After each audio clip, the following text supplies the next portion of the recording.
আবারও চলে এসেছি আপনাদের কাছে একটি ঘরোয়া পদ্ধতি রান্না নিয়ে। আজকে আমি আপনাদের দেখাবো ডিম পটলের কোরমা। আপনাদের ভালো লেগে থাকলে অবশ্যই লাইক, কমেন্ট, শেয়ার।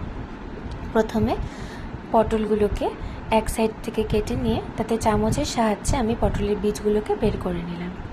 এরপর একটি বাটিতে ডিম, তার মধ্যে কুচি করে রাখা পেঁয়াজ, টমেটো, লঙ্কা, স্বাদ মতো লবণ দিয়ে ভালো করে গুলিয়ে নিলাম। এবার পটলগুলোর মধ্যে সেই ডিমগুলোকে ভালো করে ভরে নিলাম। ভরে নিয়ে তাতে চালের গুঁড়ো দিয়ে পটলের মুখগুলোকে বন্ধ করে দিলাম এবং তাতে হলুদ লবণ মাখিয়ে রাখলাম পটলগুলোর মধ্যে।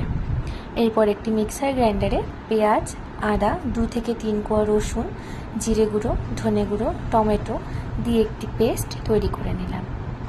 এরপর কড়াইতে সরষের তেল দিয়ে পটলগুলোকে ভালো করে ভেজে নিলাম।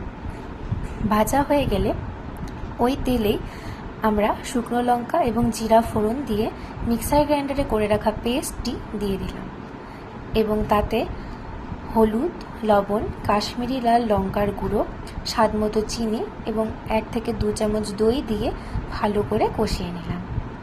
কষানো হয়ে গেলে তাতে পরিমাণ মতো জল দিয়ে দিলাম।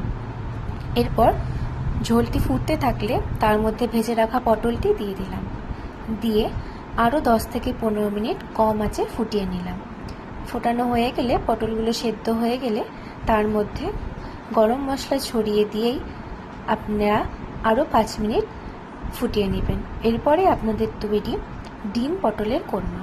আপনারা অবশ্যই রেসিপিটি বাড়িতে ট্রাই করবেন এবং খেয়ে আমাকে জানাবেন আপনাদের কেমন লেগেছে। ভালো লাগলে পরবর্তীতে আমি এরকম